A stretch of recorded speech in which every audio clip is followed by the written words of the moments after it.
বিসমিল্লাহির রহমানির রাহিম। আমার গত ভ্লগের কচুর ফুল রান্না শেষ পর্যন্ত শেষ করতে পারিনি। শেষের অংশটুকু থেকেই আজকের নতুন ছোট্ট আর একটা ভ্লগ শুরু করেছি। সেই সাথে শুরু থেকে শেষ পর্যন্ত ভিডিও দেখার আমন্ত্রণ জানিয়ে রাখছি। আশা করছি শেষ পর্যন্ত থাকবেন আমার সাথে, সবাই ভালো লাগবে। এখানে একটা তাওয়াতে কিছু সুজি টেলে নিচ্ছি। সুজি, চুই পিঠা, সাবুদানা সব মিলে ঝিলে একটা রান্না করা হবে মিষ্টি দিয়ে। ভালো মন্দ কিছু রান্না করার পরে শেষ পাতে একটা মিষ্টান্ন থাকা চাই, তাই এই আয়োজন। রান্নার জন্য এইখানে একটা পাতিলে আমি চিনির পানি জাল দিয়ে নিয়েছি, সাথে এলাচ দিয়েছিলাম, ওগুলো উঠিয়ে ফেলেছি ঘ্রাণ বের হওয়ার পর। এরই মধ্যে সুজিগুলো দিয়ে দেওয়া হয়েছে আর চুই পিঠাগুলোও দিয়ে ফেলেছি একসাথে। এখন অনবরত নেড়েচেড়ে এগুলোকে হতে থাকতে দিব। টালা সুজি তো, সেজন্য দারুণ একটা ঘ্রাণ বের হয়েছে। চিনিটা ছিল ব্রাউন চিনি, সেজন্য কালার একটু ঘিয়া কালারের এসেছে। আজকের এই সকল রান্না খাওয়া দাওয়াগুলো ছিল গত শুক্রবার দিনের। সব মিলিয়ে ঝিলিয়ে একটা নতুন ছোট্ট ভ্লগ ভিডিও তৈরি করে নিলাম, আর তা আজকেই শেয়ার করছি। সুপ্রিয় দর্শক শ্রোতা, ভাই বোন বন্ধুরা, সবাই কেমন আছেন? আশা করছি ভালো, আমরাও ভালোই ভিডিওর এ পর্যন্ত ভয়েস দিয়েছি। এখন আবার চারদিকে শব্দ শুরু হয়ে গিয়েছে।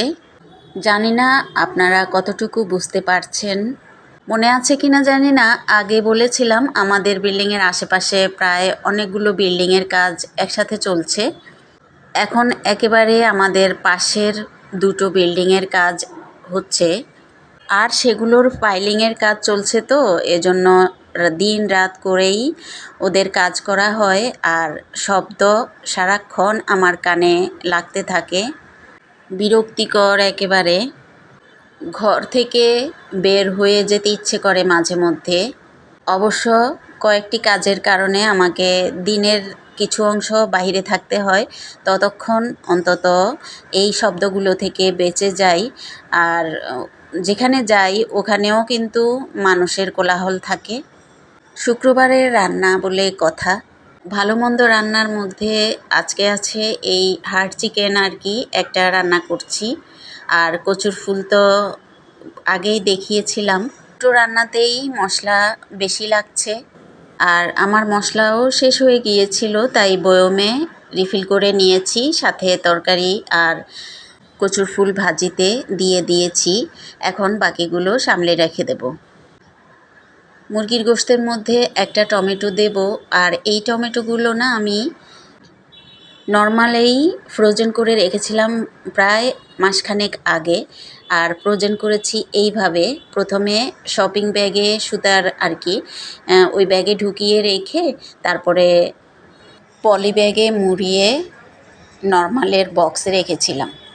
এই টমেটোগুলো আমার হাজব্যান্ড বেশি করেই নিয়ে এসেছিলেন, তো অতগুলো একসাথে তো আর খাওয়া যায় না, তরকারিতে একটা দুটো করে দেওয়া হয়। খুব বেশি যখন গরম পড়েছিল তখন সালাদ হিসেবে খাওয়া হয়েছিল শসার সাথে। ভালো দেখে কয়েকটা বেছে আমি এভাবে ফ্রোজেন করে রেখেছি, আর এখন প্রয়োজন মতো ব্যবহার করছি। আপনারাও এরকম ফ্রোজেন করে রাখতে পারেন এই পদ্ধতিতে, বেশ কয়েকদিন ভালো থাকে। সকালের দিকটায় আমি বারান্দায় বসে একটু রোদ পোহাচ্ছিলাম। আসলে আমার গায়ে একটু জ্বর বেশ কদিন ধরে। তাছাড়া আবহাওয়াটাও একটু ঠান্ডা প্রকৃতির ছিল, সেজন্য একটু শীত লাগছিল দেখে আমি বারান্দায় রোদ এসেছে তো ওখানে মোড়া পেতে বসেছিলাম। তবে বেশিক্ষণ বসিনি, কারণ ওইখানে বসা যাচ্ছিল না। ওই যে চারপাশের আওয়াজ আর রোদটাও একটু তেজ দিচ্ছিল, তাই ভেতরে চলে এসেছি। এসেই লেগে পড়েছি আর একটা কাজে, মহা কাজ এটা। এখানে 2 কেজি দেশি রসুন, এগুলো আমি ব্লেন্ড করে ফ্রোজেন করে রাখার উদ্দেশ্যেই কিনে এনেছি। অনেক আগ থেকেই আমার হাজব্যান্ডকে বলছিলাম কিছু দেশি রসুন এনে দিতে, উনি আনছিলেন না। ওনার আসলে এই সব অভ্যাস নাই যে বেশি করে এনে ফ্রোজেন করে রাখবো, এটা উনি পছন্দ করেন না। তো আমি এই দেশি রসুনগুলো না কোষ আকারে আর কি ছিলা বিক্রি করছিল। তখন আমি শীতের সময় দেখছিলাম, কিন্তু আমি নেওয়া হয়নি আমার। তো আমার হাজব্যান্ডকে বলেছিলাম, উনি আনেননি। তো প্রায় 1.5-2 মাস পরে এইগুলো আরেকটু বেশি দামেই আনতে হয়েছে আমাকে, তারপরেও পেয়েছি। দেশি রসুনগুলো বের হওয়া হয় না, তো তাই সামনে পেয়েছি, বেশি করে নিয়ে এসেছি। তো এই 2 কেজিওই একসাথে আমি ব্লেন্ড করে রাখবো। বাহিরে থাকলে এগুলো কালো কালো হয়ে পচে যেতে পারে। অলরেডি একটা দুটোতে ওরকম হয়ে গিয়েছে। বেছে বেছে পরিষ্কার করে এইভাবে পানিতে ভিজিয়ে চোকলাগুলো আলাদা করে ফেলেছি।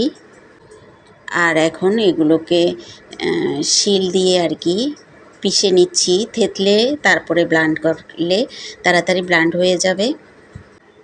আমার এই বড় কাজটায় আমাকে আজকে আমার মেয়ে হেল্প করেছে, কারণ শুক্রবার তো ও বাসায় আছে। তাছাড়া আমার ওই যে বললাম না, গায়ে একটু জ্বর জ্বর লাগছিল, তো ওকে বলাতে ও আমাকে এগুলো ব্লেন্ড করে একেবারে বক্সে ভরে দিয়েছে এইভাবে করে।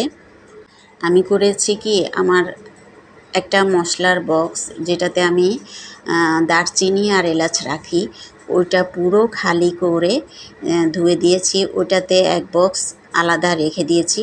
এগুলো একেবারে ডিপে রেখে দিব, সবার শেষে এগুলো খাওয়া হবে, বের করব। তাই এই যে এই এক বক্স রেখে দেব, এগুলোতে আর হাত দেব না, যাতে বাতাস না লাগে আর কি। ভালো মতো মুখটা বন্ধ করে ডিপের একেবারে পেছনে রেখে দেব। আর ছোট বক্স, টক দইয়ের একটা বক্স ছিল, এই ছোট বক্সের মধ্যে রাফ ইউজের জন্য, অর্থাৎ এখান থেকে নিয়ে নিয়ে ডেলি ইউজ করা হবে তরকারিতে আর কি। তো এগুলো ছোট বক্সে রেখেছি। এই রসুনগুলো এত বেশি একসাথে আনার মেইন টার্গেটটা এখন বলি। আমার ঘরের সব সদস্যরাই মাঝে মাঝে মরিচ খোলা করে খেতে বা করতে বলে, সবাই পছন্দ করে। বিশেষ করে বর্ষা মৌসুমে শুকনো মরিচ রসুন একসাথে ব্লেন্ড করে সরিষার তেলে ভেজে মরিচ খোলা করে ভাত দিয়ে মাখিয়ে খেতে খুবই দারুণ লাগে। এটা পান্তা ভাত আর গরম ভাত কিংবা খিচুড়ি উভয়ের সাথে দারুণ টেস্টি লাগে। আমার ঘরের সবাই তো একেবারে এটা যেদিন তৈরি করা হয় ওই দিন চেটেপুটে খায়। তবে আজকে শুকনো মরিচ আনা হয়নি, তো তাই রসুনগুলো আলাদা রেখে দিয়েছি একটা বক্সে। শুকনো মরিচ এনে পরবর্তীতে ওগুলোকে আমি ওইভাবে প্রসেসিং করে নেব, যাতে খাওয়া হয়ে যায়। দুপুরের দিকে হঠাৎ করেই চারপাশটা কেমন মেঘে আচ্ছন্ন হয়ে গিয়েছে। পাকঘরের জানালা দিয়ে হঠাৎ আমার বাইরে আকাশের দিকে চোখ পড়ল। দেখতেই আমি 2 বারান্দাতেই গিয়ে দেখছিলাম কোনো কাপড় চোপড় ভেজে যায় নাকি। তাই এ বারান্দা ওই বারান্দা থেকে সব ভেতরে নিয়ে আসলাম। আর এখানে এসে তো এই যে চারপাশটা একটু দেখছিলাম, অন্ধকার, আবার একটু একটু এক পাশে অন্ধকার, আবার আরেক পাশে আলো, রোদ উজ্জ্বল। একটু আগে ওই বারান্দা দিয়ে তো দেখিয়েছিলাম কীরকম মেঘ ধরে আছে, আর এই পাশে একটু আবছা আবছা মেঘ, কিন্তু ফর্সা আবহাওয়াটা।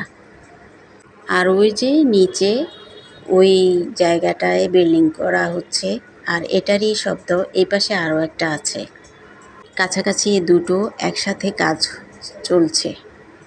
এই শুক্রবারে আমার ছেলেটা বাসায় ছিল, তো ওরা বাপ বেটা জুমার নামাজ পড়তে চলে যাবে এক্ষুনি।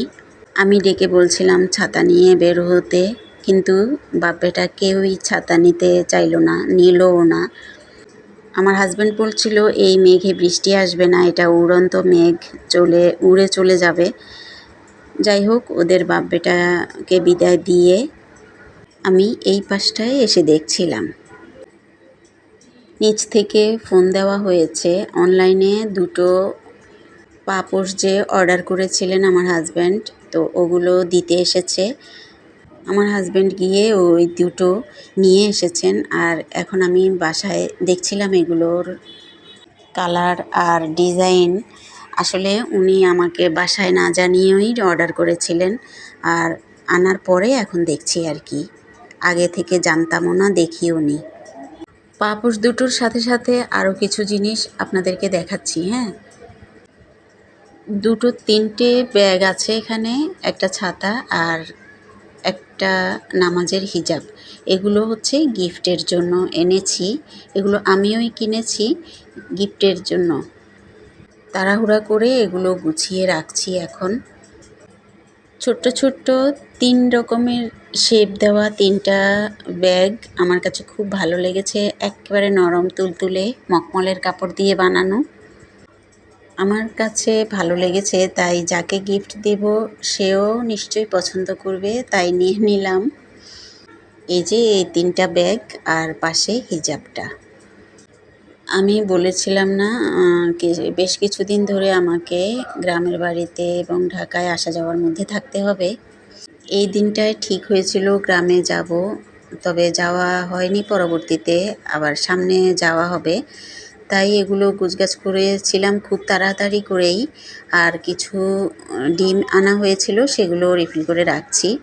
বিকালের দিক দিয়ে ছেলে তো চলে যাবে, শুক্রবার আসরের পর্যন্ত ওর ছুটি। এর পরবর্তীতে আবার অ্যাটেন্ড থাকতে হবে ওখানে। ঘরে আগে থেকে আনা ছিল এই ফলগুলো, ওর জন্য আমি এখন আলাদা করে নিয়ে একটা পলিব্যাগে দিলাম। ও তো নিবেই না, কোনো মতেই নিতে চাচ্ছিল না, জোর করেই দিয়েছি। ছেলেকে সব গুছগাছ করে দিয়ে রাত্রে রান্নাটা চুলায় চাপিয়ে দিয়েছি। আর এই যে বাকি তরকারিগুলো গরম করে ফেলেছি আগেই। আসলে নামাজ পড়বো এখন, তাই ভাত চাপিয়ে দিয়ে আমি ভাত হতে থাকবে, ততক্ষণে নামাজটা আদায় করব।